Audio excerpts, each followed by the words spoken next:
Arsenal fans, listen up. Your club is on the move. Right. We've had Sammy Mokbel of the Mail say that Aston Villa have rejected an official bid from Arsenal for Ollie Watkins. We've got more. Fabrizio Romano has said that official bid was £60 million. Dharmesh Sheth, your reaction? Well, I was talking about, whether Arsenal could get a forward deal done in this transfer window, and they're looking at long-term options and short-term options as well. Watkins wouldn't be a short-term option.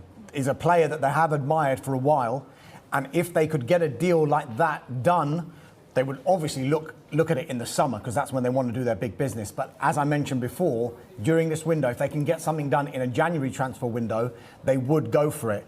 Would Villa let him go this late in the window? I think, look, I can understand why Arsenal supporters are very excited at the moment, because Ollie Watkins is an out-and-out striker, number 9. A lot of Arsenal fans would say he's the kind of player we've been crying out for. But I think we should show Aston Villa some respect, because they've got Arsenal have made this bid. It's been rejected, but he expects Arsenal to go back in with an improved offer. And something else that Sammy has dug up is the fact that Ollie Watkins is an Arsenal fan. And in 2020, when he was at Brentford, he admitted that it would be his dream one day to play for Arsenal. Wow. All right. Apparently I'm hearing that Henry was his idol, but that doesn't make him special because he's lost. Have made a bid for the Aston Villa striker, Ollie Watkins. That bid has been rejected. It's expected that Arsenal are going to go in with an improved offer. Now, this story was first reported by Sammy Mokbel in the Daily Mail, and he has dug up some interesting information, because he says that back in 2020, when Ollie Watkins was at Brentford, he gave an interview in which he said that it was always his dream to play for Arsenal, and apparently Thierry Henry was his hero when he was growing up. Now, that may well be the case, but that doesn't mean that Aston Villa are going to be selling him to Arsenal. But it is big news, especially for Arsenal fans who've been crying out for their club to sign a new striker because they believe they need a striker to win the title. The story is a little bit complicated, though, because Aston Villa have got 2 number 9s, effectively, who are in demand. There's Ollie. Do you know what? The actual the bid makes sense. I understand why Arsenal would want a player like Ollie Watkins. I think he fits the system. It is exactly what they need. But the timing of it is bizarre. I think it's going to get Aston Villa's backs up a little bit. And if you say Arsenal are coming back in, then we'll see what happens. But from Aston Villa's point of view, they won't want to lose, in my opinion, either of those 2 strikers. I think we've seen so many games this season where Watkins has started and John Duran's come off the bench and scored important goals. To compete on a couple of fronts like they are, they need 2 really top-class strikers, which they've got at the minute.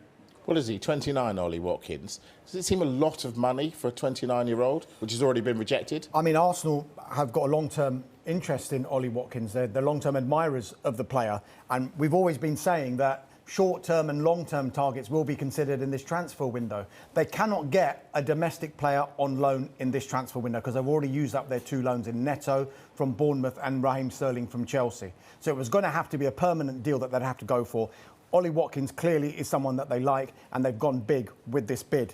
But the cynic in me is kind of wondering, look, for them to do it with 5 days to go on the eve of a huge game for Aston Villa, surely they would know that Aston Villa are going to say no. I just wonder, is there another target that Arsenal have got, and maybe they're trying to push that other target by making it public? Here we go, look, we're going for Ollie Watkins here. Because that kind of thing can happen, can't it? Does that happen, Ash? Yeah, 100%. Those kind of moves definitely happen that don't come out and we're not talking about, because phone calls go on, conversations happening behind closed doors, and you never find out about it. So that would make sense, where they want some maybe they're down the line with someone a little bit and it's sticky, and so they've gone, OK, we're going to do a big public bid over here to push this guy. And if I was that player that's doing the quiet conversation, I might now be saying to my agent, look, they're moving on someone else, we need to get going. One thing I will say as well, just very quickly, Carve, sorry. One thing I would say as well, we know how it works in transfers. When clubs make bids, they must be getting encouragement from somewhere that it potentially could be successful. Is it from the players' camp? Is it from somewhere else? Because Arsenal aren't just going to go in with £60 million and then say they're probably going to go back in with an improved offer if they don't think there's any chance, because they'd just be wasting their time. They've got to bring in someone. They want to bring in a striker. Mikel Arteta says they're working hard. They really want to do it, given their injury problems. So I'm just talking more generally, just in transfer terms, these kind of things might happen in a transfer window, because when you have a bid as big as that, surely somewhere Arsenal are getting an encouragement that Ollie Watkins might think, actually, yeah, I do want to make that move. Can I just float an alternative theory? And that is that Arsenal have realised today that Al Nassr have come in for John Duran. And they know that Aston Villa are not going to sell both their number 9s. So Arsenal have been told, look, John Duran is about to go to Saudi Arabia. If you want Ollie Watkins, you've got to make the bid now, because you can't wait any longer, because once John Duran has gone to Al Nassr, there is no way you will get Ollie Watkins. So perhaps that is why they have been almost forced to make this late bid today. Do clubs put out feelers to players? Yeah, there's multiple ways that they can do it, and they're not supposed to, but it happens all the time. It might just be you're in a dressing room, you've got an ex-teammate that plays at a certain club, and he's going to send you a text or phone you and say, are you interested in coming over? I've had a conversation with my manager. You say yes, if that's if that's the case, and then they go on, and then we get to this phase where we are now. So it does happen, and different ways. You know, agents are always talking to people because it's their job to do that. So those conversations aren't, they're allowed to happen. Agents are allowed to talk to people at other clubs, so they do happen. And then, like you're saying, you do get a bit of interest. So then a club might hear he actually fancies, the player himself fancies this move. So let's pursue it a little bit and see where we get. Has there ever been a situation where it's secret agent Ashley Williams where you've been told, look, let's have a little word with this guy, tell him that we want him? No, because... Come on. No, because my thing was always, if you was on my team, then I'm going to speak to you. If you left my team, then you're an enemy until the end of the season, and I'm not... Paul, let's come to you first of all, because it's Arsenal. You heard Gary there, put 5 past the defending champions, 5 different scorers. Of course they need a striker, don't they? Yeah, I they still need a striker. I think if you look at it, when the game went 1-1, you're sitting there thinking, if Arsenal, if Havertz would have scored that chance, the game would have been out of sight at 2-0, in my opinion. So, yeah, obviously they went on and won the game quite convincingly in the end in the last 20, 30 minutes. But it could have easily been the other way. Do you know what I mean? They've got to take them chances. That was a big miss. Natural goal scorer scores that goal. 1 in 2 scores it. I mean, I know Havertz goes and gets his goal, which was harder than that chance. They need a forward. I don't think, unless they get Ollie Watkins, I don't see the point in going and get one. I don't. I might as well wait to the end of the next season. If they go out now and buy Ollie Watkins for, say, 70, 80 million, 200 grand a week, so for the next 6 or 7 months, that's about £3 million in wages. If Liverpool win their game in hand in a week's time, they're 9 points above them. It doesn't matter if they have who's the best. Even if they had Haaland, they wouldn't win the league. 9 points is a lot of points with only how many games left. So for me, unless they get Watkins and it's for the future as well, I wouldn't panic, and then it opens up next season and then go from there, in my opinion.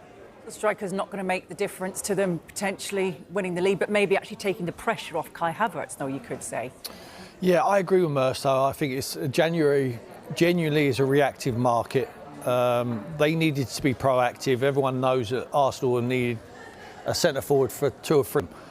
To them to go and sign someone out to make a difference, it's impossible. It's impossible for them to do. Like Merce said, if they win their game in hand, 9 points, it's pretty much done. They've lost 1 game all season, Liverpool. I don't see them going and losing 3 or 4 games, and Arsenal would have to win all their remaining. So keep your powder dry. Hopefully the scouts are out there getting busy and sign someone in the summer, because you're going to need them moving forward. I think Arsenal would have tried to have been clever and thought they'd have had a sniff on the Duran one. They'd have definitely had a whisper he was going to go there. So they go and bid for Ollie Watkins at 60, and then they give Villa the option. Do you take 60 for a 28, 29-year-old, or do you take the 60 for a 21-year-old? They chose to take the 60 for the 21-year-old. So that tells me about the 21-year-old. Because you keep the 21-year-old and you sell the 28-year-old. Yeah. They're the same price. And for me, I think Arsenal have gone like that, and Villa have chose to sell the 21-year-old and not the 28, 29-year-old. So I ain't sure Arsenal will go in again. I don't think they will go in again. Not only that, we're running out of games, aren't we? You know, for them to win the Premier League. Do you think if you come in at the weekend, Merce, you go straight into the side? Albeit he's injured anyway. He's limped off at half-time against Wolves. It looked like a bad one. We know what it's like. It's right underneath the groin there. That could be 3 or 4 weeks, perhaps a month. You know, a month out of the season. If this man is the one you're going to bring in for all that money to change your fortunes, the season's over by then. Liverpool have already got the trophy above their heads. And he can't play in the Champions League. He's played for Aston Villa. But let's pick a player at random, just off the top of my head, per chance. Delap. No-brainer. What's Delap's price now, and what's Delap's price if Ipswich go down? No-brainer for me.